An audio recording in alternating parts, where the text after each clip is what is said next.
Welcome to SBH Medical Presents. Today is Fundamentals on Men's Health. My name is Chaby Orfali. I'm your host, SBH board member, and also an SBH captain. Last summer, we had the opportunity to sit down with some of our community's physicians to discuss men's health. We had 4 of the top physicians in our community, and we went around the table discussing various topics in the community and just in health in general. The response was overwhelming. We received over 20,000 views in our video that we put out. Many community members came to us after the video telling us that it was very insightful, they were appreciative that we did it. And one of the things that came really from the video was one gentleman approached one of our doctors over the course of the summer, said, I watched the video, I want to come see you, I feel fine, but I listened to the video and what it said, and ultimately the gentleman came to see the doctor, and they discovered that he had cancer. He was feeling fine, no symptoms. They operated on him immediately, and thank God we were able to save a life. So this is a special that we're having today. I'm actually honored to welcome Dr. Josh Shatzkes. Sorry, I butchered it again because I told you. Very, very prestigious gentleman. Ambulatory Director, Cardiovascular Institute of Mount Sinai West, Medical Director of Community Outreach, Mount Sinai Network, and Associate Professor of Medicine. Dr. Shatzkes is a graduate of Yeshiva Flappus and a physician of choice for many of our community members. This fine gentleman was instrumental in helping our community during the worst of COVID. From caring for our community members during COVID to visiting and communicating at a time when access to hospitals was practically impossible. Our community owes a debt of gratitude and will be forever in debt. Thank you, Doctor. If you can give a little bit of an intro to our audience, that would be great. Thank you for the kind welcome, I appreciate it. As you mentioned, I am Ambulatory Director for Cardiology, the Cardiovascular Institute at Mount Sinai West. I have been taking care of everybody in the New York area for the last 15 years, and that includes the Sephardic community. Over the last few years, I have offices in Manhattan and Brooklyn, and I see many people already, and hopefully we can learn something today that will help those who do come and see me and those who don't. So you're pretty popular. I think after tonight's video, you're going to become even more popular. So we get a 10% cut of all your new patients. I just want to let you know. No, I'm kidding. To the hospital. I don't think I get a cut of it. Right. Okay. So today's topic is blood pressure, which is many variations of it. So we're going to ask the doctor a bunch of questions, and hopefully we'll all become a little bit more educated by the time we're done. So the first question is going to be, what is the difference between high blood pressure, hypertension, and low blood pressure, hypertension? Hypotension, excuse me. Yeah. What's the difference between the two? So I think the first thing is to define what a normal blood pressure is. In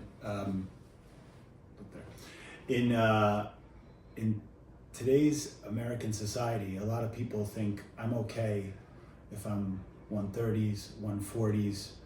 We have this misconception, or at least a lot of the patients who come and see me do, about what a normal blood pressure is. It used to be that we said that the range of 130 to 140 was sort of a pre-hypertension, and that above 140 was considered hypertension, which is high blood pressure.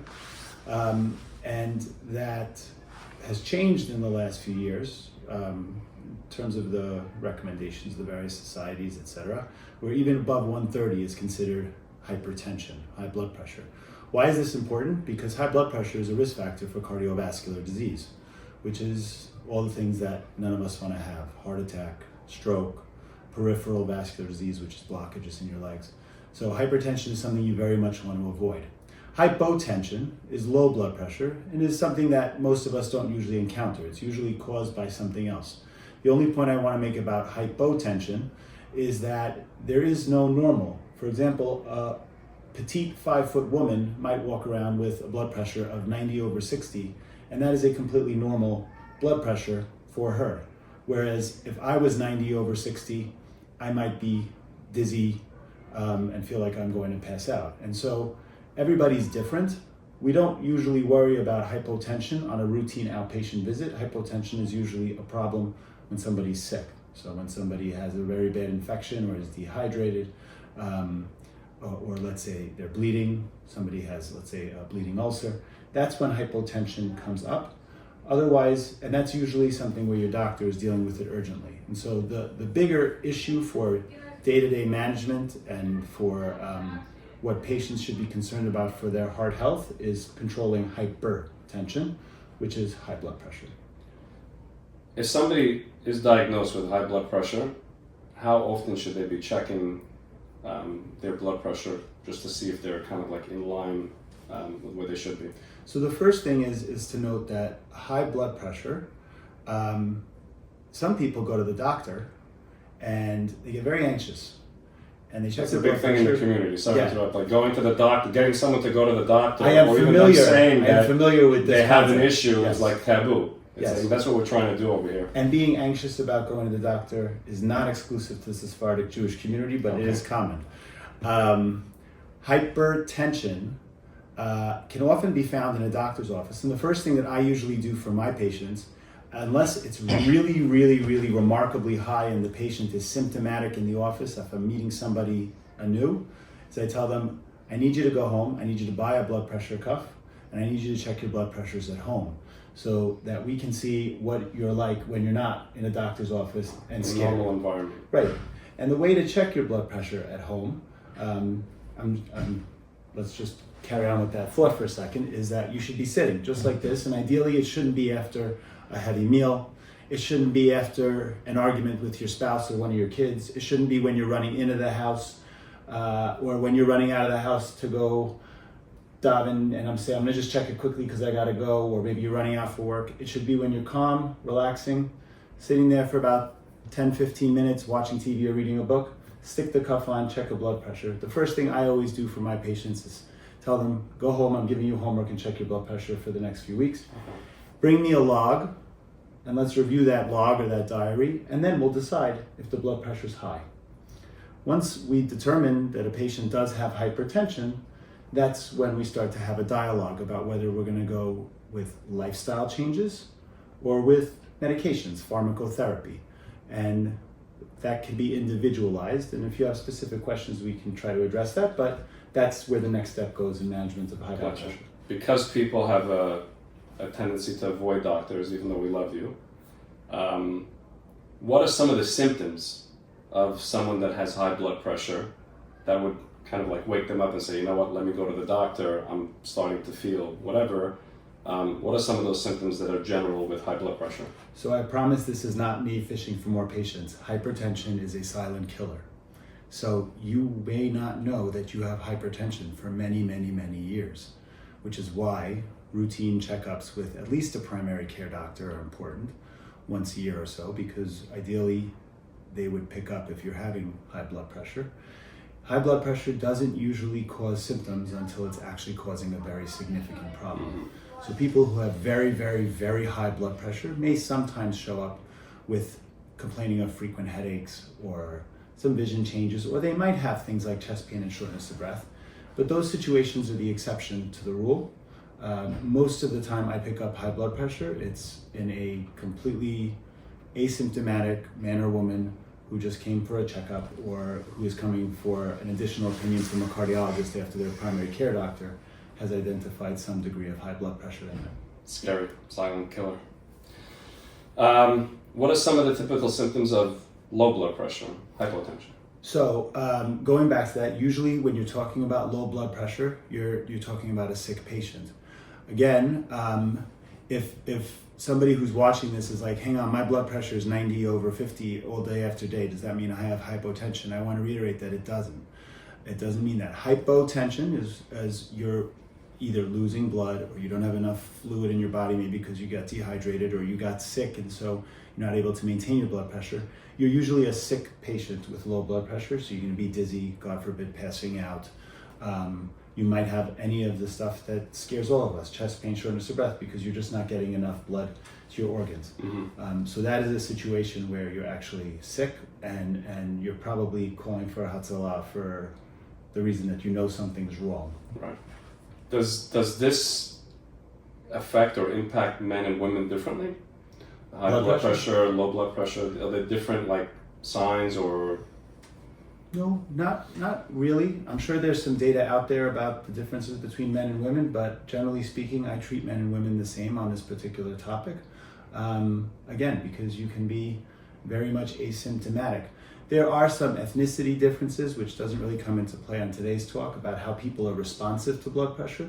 There may be a genetic component. Some people who are watching might wonder, hey, my dad had high blood pressure, could that come to me? It's possible. We haven't really figured out all the details of that, as a medical community. And so I don't want to commit to saying anything for sure about any of that. But certainly if it's in your family, it's even more reason that you should get it checked. But no, I don't really think there's much of a difference between men and women. In fact, it's probably under-recognized in women because women in general are not recognized as having cardiovascular disease in general. Versus men. What would you say, are some of the most common causes of hypertension? So good question. There's lots of different names for what is the most common version of hypertension, which is, I don't really know. It's called primary hypertension, it's called essential hypertension. But basically more than 90% of cases of blood pressure are it just comes on. Now, we have lots of theories that, in the same way as we get older, lose our hair, or our hair grays, or we get wrinkles, that there's something about our blood vessels that might change the way our body interacts with itself. And so it's our vessels are not as flexible as they once were, right? When we're babies and we go to pinch our cheeks, very different than if we try to pinch our cheeks as adults. So maybe it's a similar concept with the vessels. They're not able to be as flexible and responsive to changes. But the most common reason that you find it in somebody is, I don't know, I don't have a reason for it for you. We have what's called secondary hypertension, where it's being caused by other things, like let's say a person has a hormonal abnormality, their thyroid is off. Sometimes when a woman might be going through menopause, we can see changes in the blood pressure one way or the other.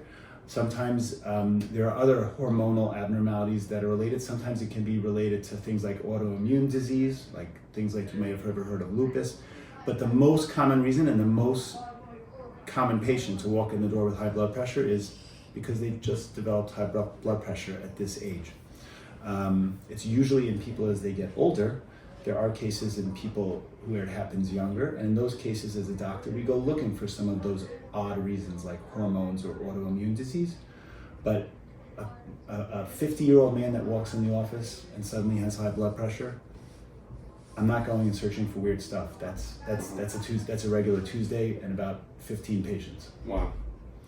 Is any lifestyle play a role into this in terms? Yeah, absolutely. So diet, exercise, what you eat, things of that nature. Yeah. So again, understanding why some people get high blood pressure and some people don't. I gave you sort of the lay version of maybe the vessels are not as flexible or as responsive, but like there are plenty of people who get to the age 70, 80, and 90 and they never get high blood pressure, and you're like, well, what's different about their blood vessels?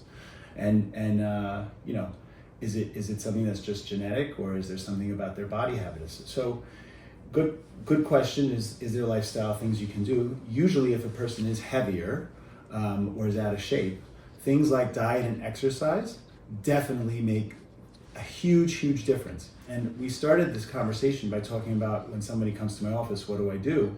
And I check their blood pressure and I see it's a little high, and then let's say they bring me their results from home and their blood pressure is high at home.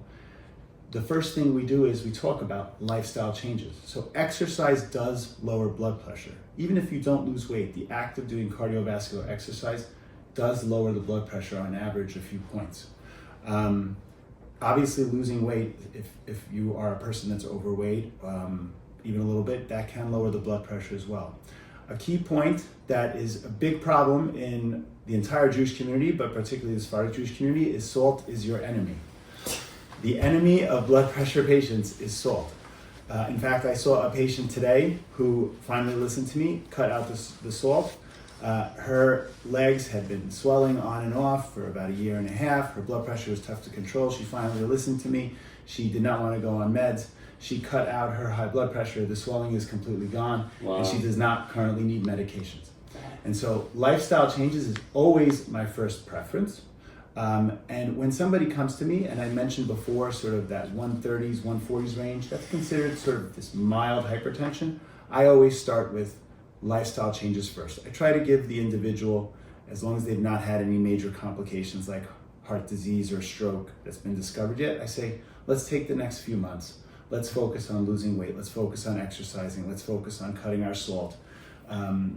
Changing our diet, cutting out carbs, trying to focus on a healthier way of living. And a lot of people might have a lot of questions when they watch this about diets, and that's all controversial stuff. So that's why I'll just say my next question. You might want to edit this one out by the time I'm done. But lifestyle changes, diet, exercise, and weight loss comes first. If somebody comes to me with severe hypertension up front, I might start them on some medicines and say, as you lose weight, then we can try to take off. And I'd like to just add to that, because this is a common question in the community now, because a lot of people are on medicines like Ozempic and Mounjaro.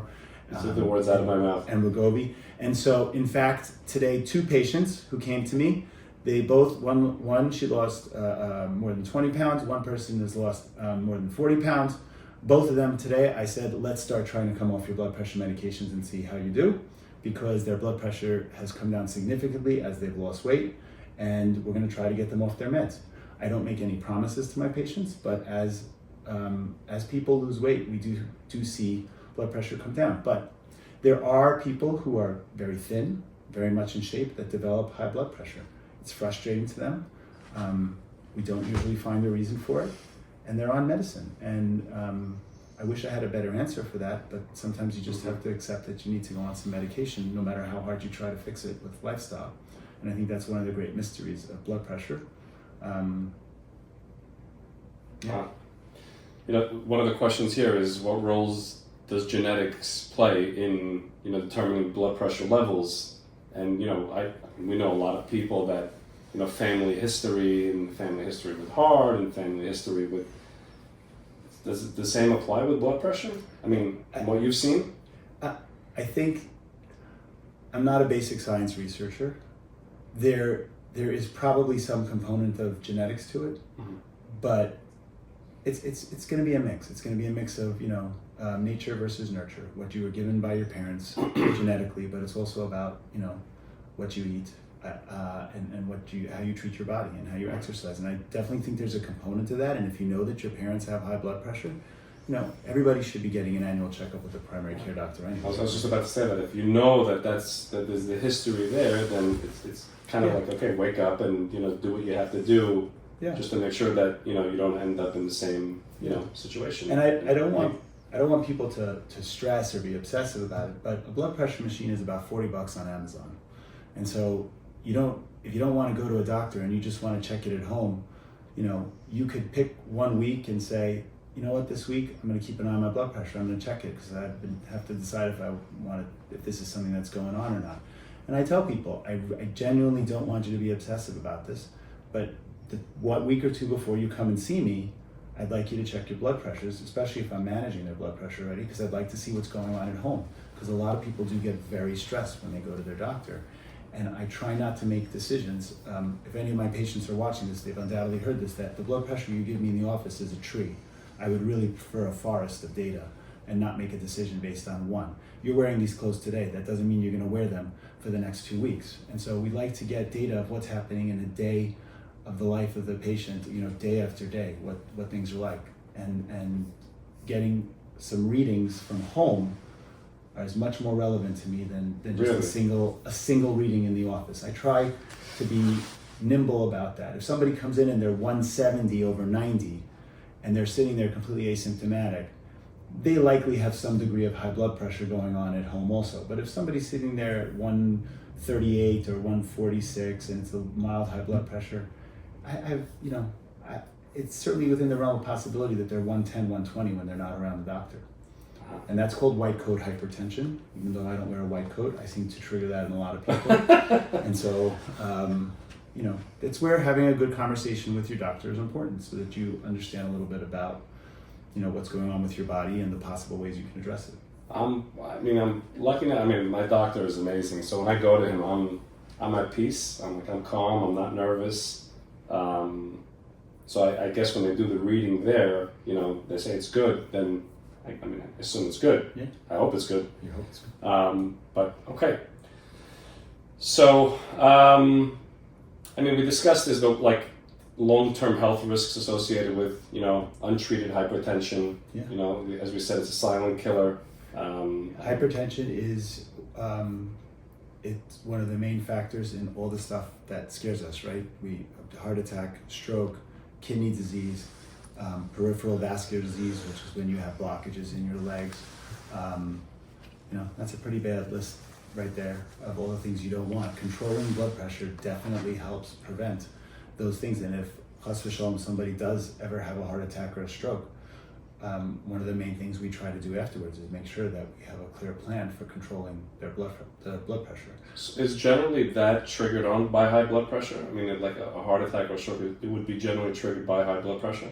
It can be, but nothing's general.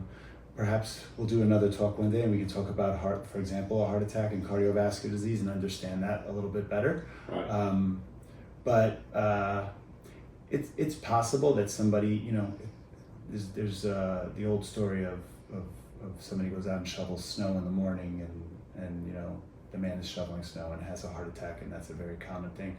They're putting in a lot of exertion and doing all this right at the beginning of the day, and maybe it's because they're getting their blood pressure really high up. But I would not think of it as strictly a trigger, but rather one of the root causes. Hypertension causes a problem at the level of if you think of your blood vessels as tubes, that inner lining of the tubes, high blood pressure helps damage that, and then combined sometimes with things like high cholesterol or smoking or diabetes, you get the development of plaque formation, and heart attacks come from plaque. What about alcohol? Well, so alcohol, especially if you drink a lot of it, can actually raise blood pressure. Okay. Alcohol is a very complicated conversation for the simple fact that you can't do the type of study that you do with most other things. For example, if I invent a new medicine, I say this group of people, you go take that medicine. This group of people, you don't go take that medicine. And I'm going to compare how the two of you do. I can't go and say, you guys go get wasted every night. You guys go drink a little bit, and you guys don't drink at all. So everything we do that wouldn't be fair to the other guys. Yeah, it wouldn't be fair. Everything we do, we know about alcohol is what we call retrospective. We're asking people about it after the fact. Right. And that's always not as strong a study as when you do something going forward. But I definitely consider heavy alcohol intake to be a risk factor for high blood pressure. I think there's something intrinsic about alcohol itself, but alcohol, if you just think about it as another carbohydrate, it's another factor that can contribute to weight gain. And I have patients who've cut out drinking who've lost 10, 20 pounds just by cutting out drinking, and they're helping treat their high blood pressure in that way. I think a lot of this boils down to lifestyle also. We were discussing we're always coming, going, we always have events, there's always a wedding, it's like you end up eating dinner late because you're going to this wedding, and then you'll have a drink, or then the next night you have another affair, and it's like the body doesn't really get to just settle down in some cases, and the fast-paced lifestyle that we have, especially even in the summer when it's even busier, I believe doesn't help the situation. No, a lot of barbecues over the summer. Yeah. A lot of alcohol flowing in the summer. Correct. You're absolutely right. Lifestyle is massive. There are some people who are just unlucky and get blood pressure at a young age, and they try to do everything right, or even at a middle age, and they do everything right, and they still end up on medication. And I wish I had more answers for those patients, but sometimes we don't really have a reason. That's why it's called sort of primary hypertension. It's just happening on its own. But I would say... coming out of the blue. Yeah. So that's to the point that get older. Right, so to the point we discussed earlier, these things just pop up. There's no notice, hey, you have high blood pressure now. And the only way you're going to know is if you go to a doctor for your annual checkup. Right. And if you don't go, and you have this thing untreated, it could potentially lead to other things that, God forbid, will not end well. So the point of the story is go to the doctor, go for your annual checkups, your physicals, do what you have to do because, what was not here last year could be here this year or vice versa. So. You said it perfectly. And it happens every day. That's a usual day for me in the doctor's office. And unfortunately, it's often in young people. But you said something else very wise about a minute ago. Lifestyle is huge. And so if you are a person that I or your doctor diagnose hypertension in you and you don't exercise or you are a little overweight or you're a lot overweight or you know that you eat a lot of salt, there are things you can target to try to control blood pressure. So even if it did just develop out of nowhere, there's a chance you can make a difference for yourself with lifestyle changes. And so everybody's different, and that's why having a good doctor that you trust. The time to start medications is a good conversation between you and your doctor, right? I try to stay away from starting medicines in younger people. It's very intimidating, it's scary. If I don't have to, and somebody has room for improvement in their lifestyle, I always say to them, take the next several months, While I did say this is a silent killer, it's also a slow killer. It's not something that, in the rare cases that it's causing an immediate life-threatening situation, the person knows it, right? A severe headache, severe chest pain. That's not the common scenario. High blood pressure, besides being a silent killer, is a slow killer. And so I like to give people a chance to try to take control of their life and make the changes they need to make. And even if it doesn't work all the way, we're at least getting towards healthy living and maybe keeping away other problems like high cholesterol or diabetes and things like that. And what about the reverse? Because you're talking about not necessarily putting people on medication, from the start and having them change their lifestyle and diet and exercise and all that. I'm sure the answer is yes, but I mean, how common is it people who are on the medication to come off the medication because of the changes to their lifestyle? This is purely anecdotal. I would guess about half the patients that make remarkable changes in their body habitus and in their lifestyle, and this is a lot more common question in the last 2 years as Ozempic and Mounjaro and all those Wegovy and Zepbound have taken off. I would guess about half of the patients have been able to try to come down on their medications.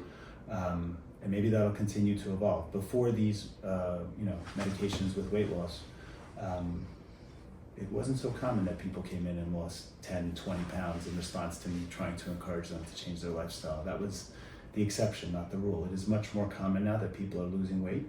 And I would say I have a very decent number of patients that I'm able to come off some of their medicines. Right. It's a very sensitive topic when you talk about all these weight loss drugs. Even in our last round table, we had a discussion, and in the background they were like don't discuss it, but the doctors were basically saying that if you could take something that will help you become healthier by losing weight, by creating certain changes in your life, then it's a good thing. The question is, do you know when to say enough is enough? Because sometimes people take it to the extreme, and that's unhealthy as well. Yeah. So that you have to have that balance. That's correct. And again, just like we were saying, the cardiovascular disease is a topic in and of itself, and I'm happy to sit down for a taping like this again for that topic. Myself and an endocrinologist and some other experts could possibly sit down and discuss these drugs. I think the biggest takeaway is not to focus on the drugs themselves, because again, that's its whole topic in and of itself, is that yes, we're worried about a lot of the side effects with the medications, and we're worried about people taking it too far. There is a role for them. At this point, I think that's clear. Figuring out where they're going to fit, and if there's going to be things that pop up after people take them for years, etc., that's still to be determined. But there's no doubt that somebody who was 300 pounds and I can get down to 180 pounds, which happened this week with one of my patients on one of these drugs, and they are now off of all their blood pressure medications. They are off their diabetes medications other than being on the Ozempic. There's got to be value in that for that person. That person was destined for major troubles otherwise. And so, it's fraught with a lot of complexities. There's a lot of opinions, and I'm sure we're going to discover a lot of things in the years to come as more studies are done. But the big takeaway for today's talk is that you can make changes to blood pressure with lifestyle changes, and even if you're not successful in getting off your medication, it's a good thing for the long run. because you might be headed to needing 2, 3, 4 medications to control your blood pressure. And if you maybe you can keep yourself down on 1 or 2 instead by keeping your weight down and by eating healthy foods. Okay. Wow, very insightful. Thank you. We appreciate your time. Your just. I'm sure people will find this extremely interesting. I hope your office does not get flooded with additional patients, but if we do, then at least we know people are actually watching the video. Yeah. But anyway, thank you for your time. Really, the community owes you a debt of gratitude, and really, it's an honor to have you here tonight. Thank you. Thank you. Appreciate it. Thanks very much.